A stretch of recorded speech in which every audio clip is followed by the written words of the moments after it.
Hey everybody, it's Mike here at Pro Steel Products. Today we're going to be installing the Super Pro bumper onto the front of my machine.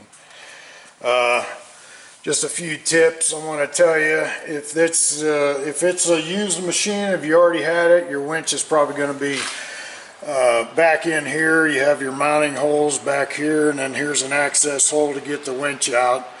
Take the winch out and it'll be all open in there. I never did like the winch being down in there. But anyway, I brought my leads up through here. I couldn't bring them out any farther, and I wanted to tell you, if you're not working on a machine that's right in the showroom, where these go through this tube back in here, right there. That goes through a pipe down in the floorboards and everything, and you're not going to get those wires to move. So I stretched them far enough to where I can get the leads on, but they're going to work backwards, but I'll show you that in the install.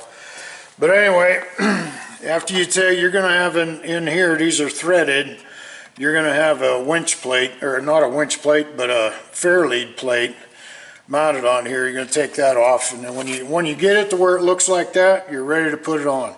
It's going to be a real quick and easy video. Let me get the camera set up and I'll show you how easy it goes. Okay, so what you want to do is take your bolt bag, tear all your bolts out. You're going to have 4 that are like 10 millimeter. They're going to go in the top 4 right here. Then you're going to have a couple long ones, and then you're going to feed those back through the bottom holes from the back, and then put the nuts on this way in that plate. That'll work out pretty good for you. I got them all put together. But when you're putting it on, you kind of use your knee to hang on to it and line it up. One person can do this really easy. See how I got my knee holding it up? This is a heavy bumper. I think it's probably the most heavy-duty bumper on the market right now. I haven't seen anything that kind of compared to it. I'm sure somebody will build something a little tougher, but this is tough enough. These bumpers are going to work out pretty good for anybody. And all you do is just start the bolts, get them all started, and then tighten them down. You can pop these clips out, these plastic things, drill a hole up there and put some pod lights up there if you want. That'll use some extra lights out front if you need it. But once you got all those started, it's pretty easy. You just take your bolt, come in from the back, and put it right through there, and then start your nut on it. Get on the back side here. Okay, once you get to this point, you got everything started. You're just going to tighten all 6 of these bolts. You'll have to use a wrench on there or socket on the back side of this bolt. These ones here thread into the machine. And the bumper install is done, and you just have to mount your winch up there. So let's get that taken care of.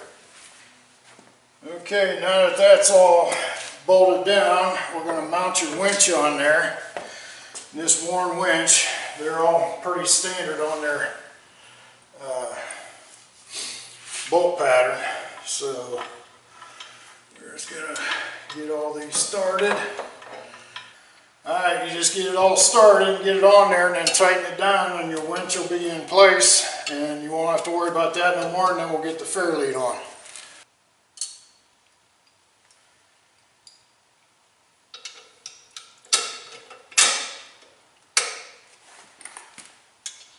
Now keep in mind, if you have a steel cable and not this nylon rope, you'll have roller fair leads instead of this smooth one. But it'll bolt on the same way. You may have to use longer bolts depending on your winch, but that's when it'll bring it on. Let me tighten these down. We'll get the wires connected. Okay, since I've been running this in the mud and everything, I can't pull them wires through anymore.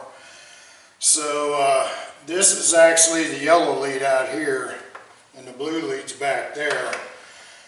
But I switched these. The only difference is the switch is going to work backwards. Mine doesn't have an in and out on the switch. It's just a rocker switch without it being marked, so it really doesn't matter to me.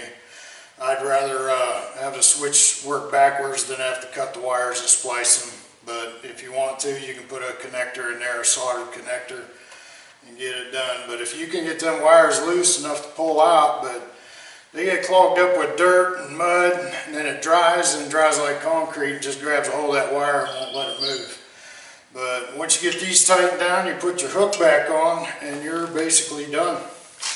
So okay, there's the finished product. It didn't take hardly no time at all.